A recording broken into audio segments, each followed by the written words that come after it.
ঈশ্বরের বাক্য জীবন্ত ও সক্রিয়। তার বাক্য দুপাশে ধার যুক্ত তলোয়ারের ধারের থেকেও তীক্ষ্ণ।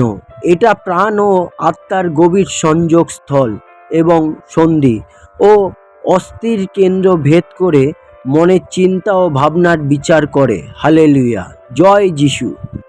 স্বর্গীয় পিতা ঈশ্বরের জয় হোক। হালেলুয়া। বাবা, জীবন্ত এবং কার্যকর বাক্যের জন্যে আপনাকে অশেষ ধন্যবাদ, যা আমাদের আত্মার গভীর প্রবেশ করে।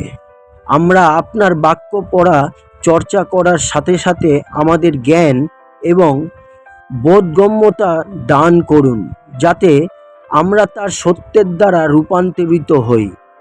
আপনার বাক্য আমাদের চিন্তাভাবনা এবং কর্মকে নির্দেশিত করুন, আমাদের ন্যায় নিষ্ঠা এবং অনন্ত জীবনের পথে পরিচালিত করুন।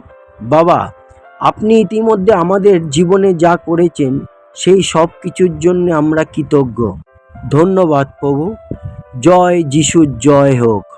আমেন।